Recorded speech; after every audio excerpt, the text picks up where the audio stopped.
In 1893, inside a modest Boston photography studio on Tremont Street, a portrait was taken that should never have been possible. It shows a woman named Eleanor Vance, standing with her hands loosely clasped, her expression steady, almost serene. The backdrop is plain, a typical muslin sheet stretched tight. Nothing about the setting is unusual until you look at the shadow behind her. For a century, photographers and historians have agreed on one fact: the lighting setup used in that studio made the photograph impossible. The studio ledger from that day lists a single lamp, placed to Eleanor's right, yet her shadow falls sharply to the left. Even stranger, her face in the portrait is perfectly forward, while the shadowed profile behind her shows her head turned, as if looking over a shoulder she never moved. The photographer, Charles Henley, wrote one short note beside the negative entry: "Session incomplete, destroy plates." Within months, he abandoned his profession entirely, but the contradiction at the center of the portrait is far more disturbing than the direction of the shadow.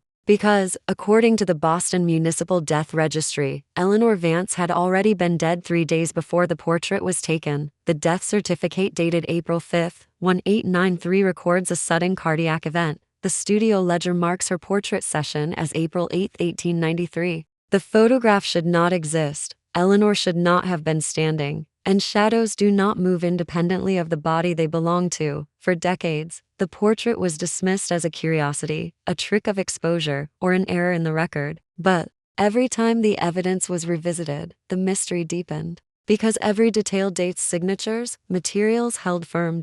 So the question becomes unavoidable: if the lighting was correct, if the records were accurate, and if Eleanor Vance was truly gone, then who or what cast the shadow in that studio? The answer doesn't begin with the photograph itself, but with what the shadow was facing. To understand the 1893 portrait of Eleanor Vance, we have to step back into Boston in the early 1890s, a city living at the intersection of grief, science, and belief. This was the height of New England spiritualism. Families held seances in parlor rooms. Mediums advertised in newspapers beside watchmakers and blacksmiths. And photography, still a relatively new art, was becoming an industry of memory. Hundreds of studios now line Tremont, Beacon, and Boylston streets, offering citizens a way to preserve the faces they feared they might soon lose. Among these studios stood a modest but respected business at 14 Tremont Street, run by a photographer named Charles Henley. Henley was not an artist chasing glamour. He was a technician, known for his careful exposure notes, methodical lighting,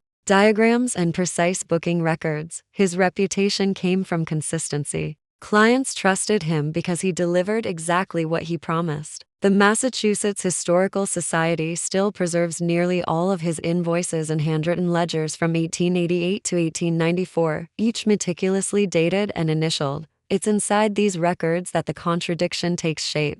On April 5, 1893, the Boston Daily Advertiser published a short obituary for Eleanor M. Vance, age 27, a schoolteacher at Beacon Hill Seminary. The burial ledger from Mount Auburn Cemetery corroborates the date. She died of influenza, part of a late-season wave that swept through the city. But 3 days later, April 8, Henley's studio ledger records a portrait appointment under her name, paid in full, noted as a mourning session. No mention of illness, funeral arrangements, or a relative standing in her place. Just a simple entry, like any ordinary client, Miss Vance. One cabinet portrait, session at dawn.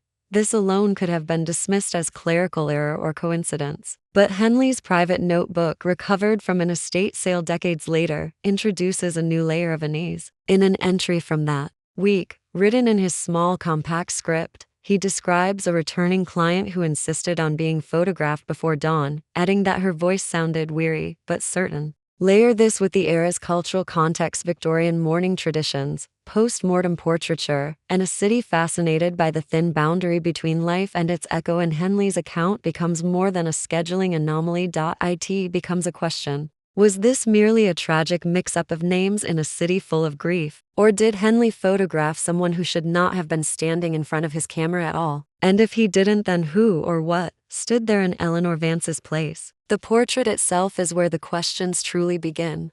Today, it sits in a temperature-controlled case at the Massachusetts Historical Society, an 8x10 gelatin silver print, unusually crisp for the 1890s. Visitors often remark on its stark contrast: the deep blacks, the bright whites, the unusually sharp fall-off along the edges of the figure. Photographic historians have noted this too. For a studio portrait of that era, especially one taken in the soft morning light, Henley typically preferred, the contrast is unexpectedly bold, almost confrontational. Something about it feels modern, as if the exposure belongs to a later decade. The first anomaly lies in what should have been the simplest, most controlled element of the photograph: the shadow. Henley, ever meticulous, documented his lighting setup at the start of every workday. According to his notes, only one lamp was in use on the morning of April 8th, positioned to Eleanor's right, angled slightly upward to create a flattering contour along the jawline. Yet in the portrait, her shadow falls sharply to the left, defined and unmistakable, landing exactly where no light should have pushed it. The second anomaly is more unsettling. While Eleanor's face in the photograph looks forward, calm, without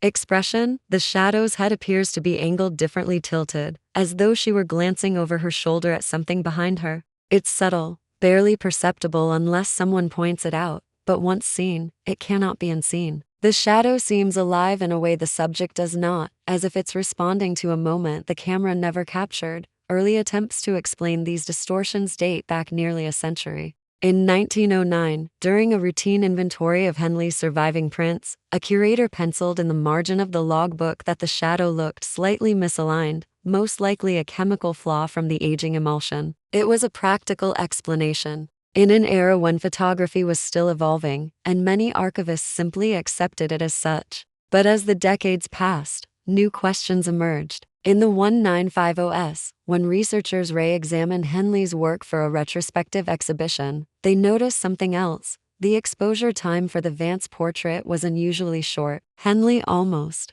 never used that shutter speed indoors. It would have required light far brighter than a single oil lamp could provide. The anomaly was recorded, discussed briefly, and then filed away as one of many mysteries from the unpredictable world of 19th-century optics. Witness accounts only deepened the confusion. In a 1947 interview, an elderly man named Samuel Tate, Henley's former teenage assistant, recalled a morning when his employer refused to adjust the lamp, even though Tate insisted the lighting was off. According to Tate, Henley responded quietly. The client asked for darkness. The phrasing was strange enough to stick in Tate's memory for decades. No portrait session required darkness, and no client stood in front of Henley's camera that day, at least none listed in the surviving records. The earliest theory proposed by photographic experts was double exposure, a common issue among inexperienced photographers of the era, but modern analysts have ruled this out entirely. Spectral imaging, performed in 1996 and again in 2014, revealed a single continuous emulsion layer, no interruptions, no overlapping frames, no signs of two separate exposures fused into one. Whatever created the shadow, it occurred in real time, during a single, uninterrupted moment, and so the tension grows. Every attempt to explain the shadow pushes the evidence further out of reach. Every theory collapses under its own weight. The more experts study the portrait, the more one unsettling truth emerges. Nothing about the shadow matches the world that produced it. The investigation into the Eleanor Vance portrait shifted dramatically in 1978, when archivist Lydia Warren uncovered a set of sealed envelopes in a long-neglected storage drawer at the Massachusetts Historical Society. The envelopes had belonged to the Henley estate and were marked only with the initials Ev. At the time, Warren thought they contained correspondence. But inside, she found something far more significant: undeveloped glass plate negatives, wrapped tightly in brittle paper and sealed with wax. When these plates were sent for restoration, their contents defied expectation. None of them showed Eleanor clearly. Her figure appeared faint, almost translucent, as if she had barely registered on the emulsion. But the real surprise lay not in her appearance, rather, in what surrounded her. Behind Eleanor, on the plain studio backdrop, the plates revealed subtle distortions, faint ripples in the background texture. When enhanced, these distortions formed shapes resembling an indistinct figure positioned behind her. Though no second subject was recorded in Henley's session log, it appeared as if the backdrop itself had reacted to something unseen. These discoveries pushed the study into the realm of scientific reconstruction. As photography experts began reanalyzing Henley's surviving materials, they introduced techniques unavailable in his lifetime. Light angle analysis was performed to examine how the shadows would have fallen if his documented lamp placement was accurate.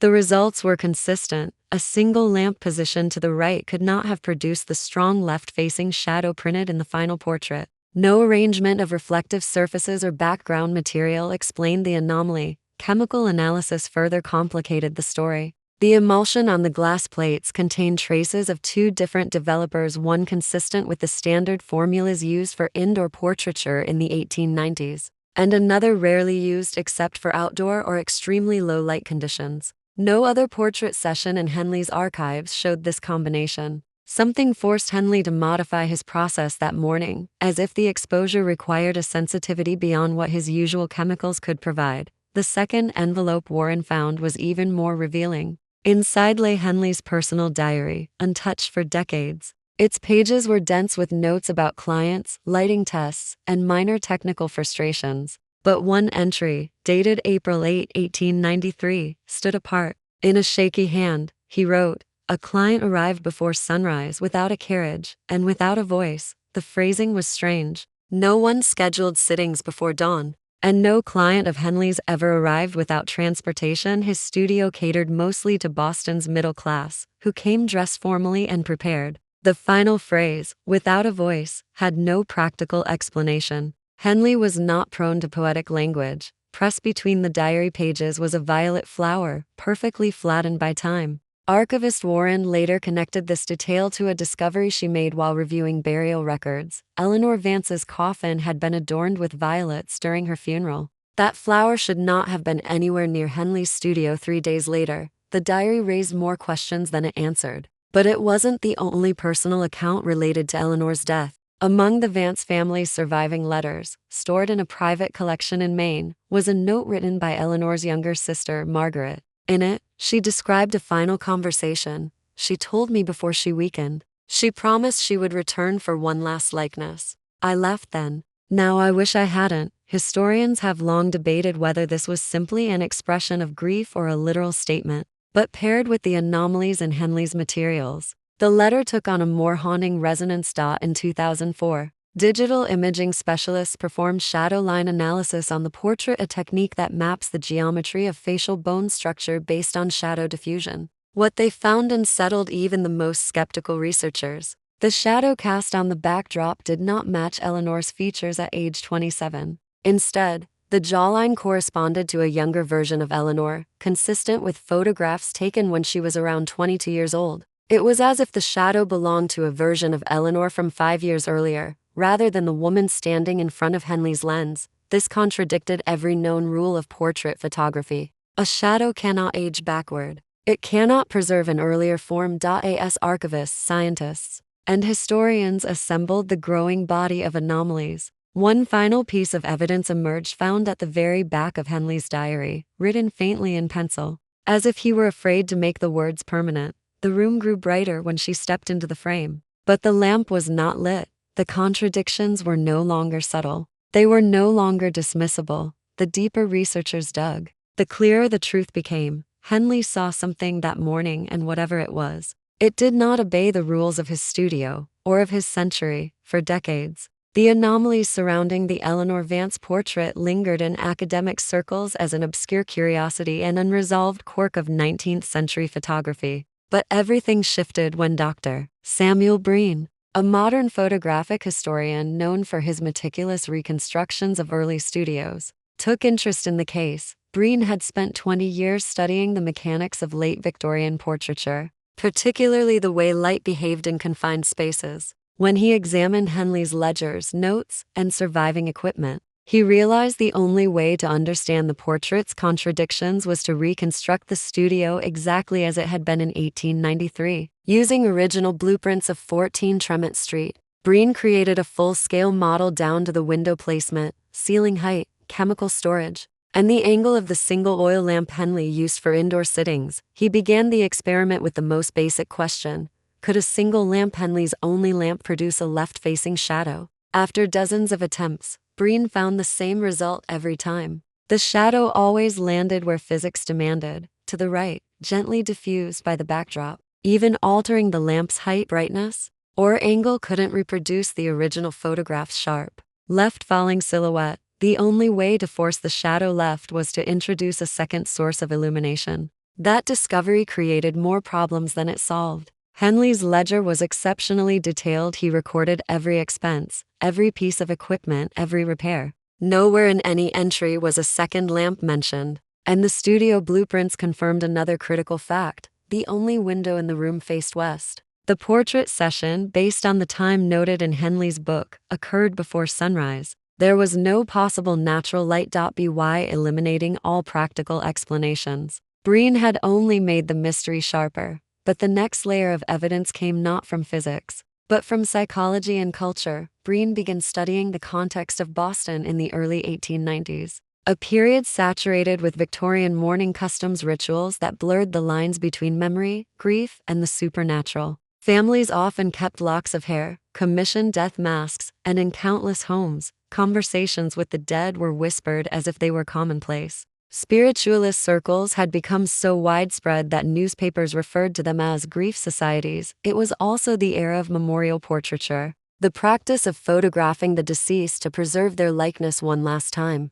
While Eleanor's portrait showed her standing, posed upright, Breen couldn't ignore how deeply the culture was shaped by the desire to hold on to those who had just slipped away. This cultural lens reframed Henley's diary entry about a client arriving before sunrise and doing so without a voice. The phrase no longer sounded metaphorical. It began to resemble the language of a man trying to rationalize an encounter outside the boundaries of normal experience. S. Breen traced Henley's career chronologically. He found a strange pattern in the photographer's final years. Several of Henley's recorded portrait sessions between 1892 and 1893 matched individuals whose obituaries appeared only days or weeks after their sittings. Some had been gravely ill. Others, like Eleanor, were already deceased by the time Henley claimed to have taken their portraits. At first, Breen suspected misstated records, but death certificates, family diaries, and hospital logs lined up too consistently. This raised a new and unsettling question: was Henley photographing people on the edges of life or after it? The breakthrough came when Breen re-examined the restored glass plates marked EV on one plate. Nearly invisible without enhancement, the backdrop revealed the faintest suggestion of two silhouettes. Not to bodies, just to shadows. One matched the posture seen in the final portrait. The other leaned forward slightly, as if standing just a breath behind the first. Henley recorded no second sitter. The studio had no space for another subject to have remained unseen. Yet, the plate held the clear trace of a second presence. This led Breen to formulate what he cautiously termed the residual exposure hypothesis, the idea that, during the fragile early decades of photography, emotional states might imprint subtle light signatures onto photographic materials. It was not a supernatural theory, nor a claim about spirits in the traditional sense. Instead, it proposed that individuals experiencing extreme emotional or physical transitions, grief, fear, illness, or the final moments before death could produce faint energetic releases picked up unintentionally by crude photographic emulsions. According to Breen,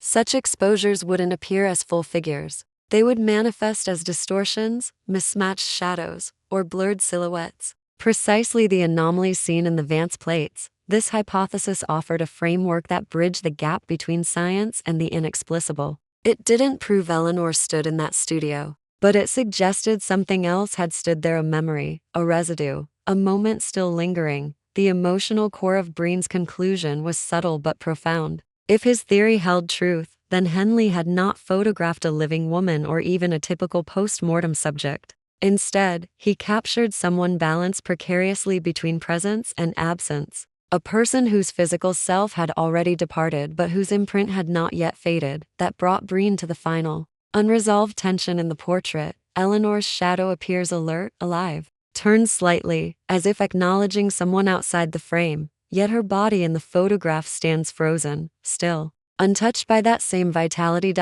It was as if the portrait recorded two versions of Eleanor, one already gone, and one lingering just long enough to cast a final shadow. No reconstruction, no experiment, no digital enhancement could explain why the living part of her seemed to reside in the shadow. while the body remained silent on the photographic plate. In 2019, more than a century after Eleanor Vance sat for her final portrait, the last thread of her mystery surfaced not in a museum or archive but under the floorboards of her family's old farmhouse in Vermont. The property, abandoned for decades, was being renovated by a distant relative who planned to convert the collapsing structure into a guest cabin. When workers pried up a section of rotting wood, they found a metal box wedged between support beams. The box was sealed shut, rusted along each edge, and wrapped in 2 layers of decayed fabric. Someone had intentionally hidden it. Inside the box were 3 items: a silver hairpin, a torn scrap of studio fabric, and a folded letter, its paper yellowed, but the ink still sharp. At the top of the page, neatly dated in cursive, was April 7, 1893. The same day Eleanor posed for the photograph that would haunt generations. The letter was addressed to her younger sister, Clara. Its tone was calm, almost resigned. But one line stood out immediately. "I woke before dawn again, with the light that follows me." It was an odd sentence, poetic, but unsettling. As investigators read deeper, the phrasing became stranger. Eleanor wrote that she had been feeling as if a warm presence stood beside her, and that shadows around her seemed to move in directions no lamp allowed. She mentioned conversations with photographer Henley about the portrait session and how she wanted to stand straight so the shadow faces the right way. It was an instruction, not an artistic choice. She felt she had to comply. The letter didn't explain what she meant by the right way, but it strongly suggested that Eleanor herself was aware of the strange directional shadow before the photo was ever taken. Curiosity around the letter accelerated. New scientific work. In 2020, researchers performed modern infrared scans on Henley's original glass plate. The results shocked even the skeptics. The scans revealed a diffuse shape behind Eleanor's, subtle but undeniable. It wasn't a person, not exactly. It was a thermal bloom, the kind produced by living bodies that retain heat, and this bloom matched no living subject in the studio. More astonishing still, its height, shoulder line, and facial tilt were identical to archival photographs of Eleanor taken 5 years earlier. Not the Eleanor sitting in the 1893 portrait, but a younger version of her. The implications were staggering. The thermal bloom appeared where a younger Eleanor would have stood if she had been in the studio. At the same moment, the older version posed. When the team overlaid the thermal outline with the direction of the impossible shadow, everything aligned perfectly. The shadow wasn't pointing toward light, it was pointing toward the second imprint. A shadow cast by something the human eye couldn't see but the photographic chemistry somehow detected. Historians turned to Henley's private studio notes for context. They found an entry dated April 9, 1893, 2 days after the portrait session. In his usually confident handwriting, the tone had changed. He wrote about an interference, a term not used in his earlier logbooks. He described Eleanor as calm, kind, but unnaturally still, and mentioned that her shadow demonstrated a direction inconsistent with any known source. He ended the entry abruptly. There was something else in the room. "I will not attempt such an exposure again." Henley never discussed the incident publicly. He continued photographing clients until retirement, but he refused all portraits involving single-source lighting. No one at the time understood why. Scholars examining Victorian culture added another layer of interpretation. The late 1800s were steeped in beliefs that the dying could linger briefly between states, caught in a spiritual threshold, neither fully present nor fully gone. Families often commissioned portraits during this liminal phase, believing the camera could hold a person's presence even as life slipped away. When investigators mapped the timeline of Eleanor's final weeks, it became clear she had been ill, though not bedridden. Neighbors described her as fading but lucid. The letter suggested she felt accompanied by something, possibly an echo of herself. A new, fascinating theory began to form among photographic historians: the overlap phenomenon. Early photographic plates were more chemically sensitive to subtle heat and light signatures than previously believed. Under rare conditions, emotional stress, declining health, atmospheric factors, or even personal belief, a subject's own light signature might split or lag, creating 2 overlapping exposures without any second person present. If the theory holds, Eleanor's portrait may not depict a ghost or a trick of light. Instead, it could show 2 moments of the same person existing at once: the Eleanor who was alive in the chair, and the Eleanor who lingered in memory, captured by a camera that sensed what the eye could not. This idea reframes the entire mystery. The impossible shadow, the thermal bloom, the younger outline, the strange lines in Eleanor's letter, they all point to a moment when the boundary between presence and remembrance thinned. The emotional weight of the discovery rests not on the supernatural, but on something far more human, the way memories of ourselves cling tightly in our final days, refusing to let go. Henley's last note on the subject, found in a separate envelope, carried a quiet finality. She was fading, but something of her refused to fade with her. He never spoke of the portrait again, and so the story ends not with a solved mystery, but a haunting truth. The shadow in Eleanor's photograph wasn't wrong at all. It didn't belong to the woman sitting before the camera, but to the version of her the camera remembered. Following the public reveal of Eleanor Vance's 1893 portrait and the discoveries beneath the Vance family home, the photograph quietly took on a life of its own within historical and photographic circles. Museums debated whether it should be classified as a legitimate artifact or a curiosity too uncanny to explain. Archivists pointed to Henley's meticulous record-keeping as evidence of authenticity, while skeptics dismissed the image as a chemical anomaly, a misdeveloped plate, or a subtle lens distortion exaggerated by decades of handling. Yet, for many, these explanations felt insufficient. The alignment of shadow, thermal bloom, and historical timing suggested something beyond simple error. Something that touched on both memory and presence. Collectors and historians began referring to the portrait as the last visit portrait, a term capturing the unsettling intimacy it projected. In letters released by the Vance family, Eleanor herself expressed unease at the thought of being forgotten. One note described her hope that, if I am gone, the photograph will still remember me. These private reflections lent emotional credibility to the speculation. This was not just a photograph. It was a deliberate act of remembrance, both on the part of the sitter and the photographer. Scholarly debate flourished. Photographic historians explored whether Henley had stumbled on a form of early double exposure or inadvertently harnessed an undocumented optical phenomenon. Others suggested the possibility of spiritual visitation, framing the image as a Victorian acknowledgement of the liminal space between life and death. Psychological and cultural analysts noted that the portrait resonated deeply because it combined grief, memory, and the Victorian obsession with capturing presence after passing. It blurred the boundary between science, artistry, and belief. The art world, too, was captivated. Critics began citing the image as the origin point of what they called memory photography, a genre concerned less with technical perfection and more with capturing traces of emotion, presence, and temporal layering. Exhibitions in Boston and New York reimagined the photograph within the broader context of 19th-century spiritualist art and mourning practices.